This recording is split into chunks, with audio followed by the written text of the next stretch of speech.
একদম। মা, সূর্য না? হ্যাঁ, এটা তো বাবুই। চলুন তোমা দেখি। এই, তুমি এখানে কি করছো? সূর্য, তুমি একদম পালানোর চেষ্টা করবে না। তুমি অফিসে নাকি এখানে কি করছো? সব বালির বস্তা ফস্তা হেনা তেনা এইসব নিয়ে। তোমাদের জন্য কি হবে যে আমি এখানে কি করছি? তোমাদের তো পয়সা দিয়ে মতলব। আমি যাই করি, আমি অফিসে চাকরি করি অথবা এখানে দিনমজুরের কাজ করি। তুমি তো এত ভালো একটা চাকরি করতে, তোমার এই চাকরিটার কি হলো? ওগুলো ছাড়া তুমি এইসব কি করছো? আরে আত্মীয় স্বজনরা দেখলে কি বলবে? কোথায় যাবে আমাদের মান সম্মান?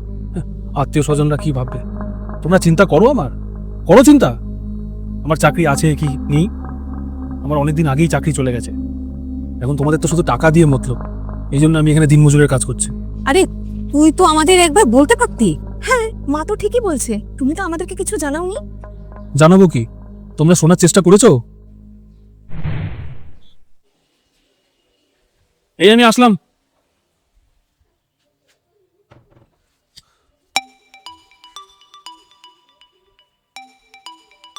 ও আবার ফোন করছে কেন এখন অফিস বেরোনোর সময়?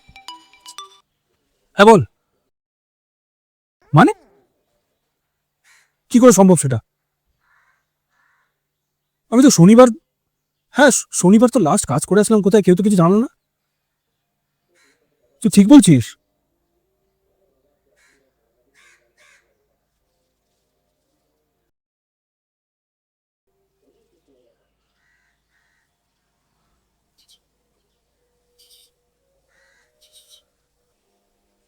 সূর্য, আমি তোর থেকে কতদিন ধরে 5,000 টাকা চাইছি, তুই দিচ্ছিস না কেন বাবা? গেল সপ্তাহে বললাম, তুই তাও দিলি না।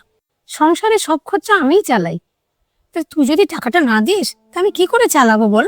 কাজের বউকে দিতে হবে, যে পেপার দেয় তাকে দিতে লাগবে, যার থেকে দুধ রাখি তাকে দিতে লাগবে, তারপরে সংসারে মুদি সদের জিনিস আনতে হবে, বাজার করতে হবে। আর তুই যদি আমাকে না দিস তাহলে আমি এগুলো চালাবো কি করে? মা, আমাকে কটা দিন সময় দাও। আসলে আমাদের অফিসে না স্যালারি হোল্ড করিয়ে দিয়েছে, বলেছে কিছুদিন পর তারপরে স্যালারি ক্রেডিট হবে। তো আমাকে তুমি 2 দিন সময় দাও, আমি দেখছি আমি কি করতে পারি, আমি দেখছি। আমি জানি না, তুই যেখান থেকে হোক আমাকে টাকা এনে দে। আর যদি আমাকে টাকা না এনে দিতে পারিস তুই আমার সাথে কথা বলবি না।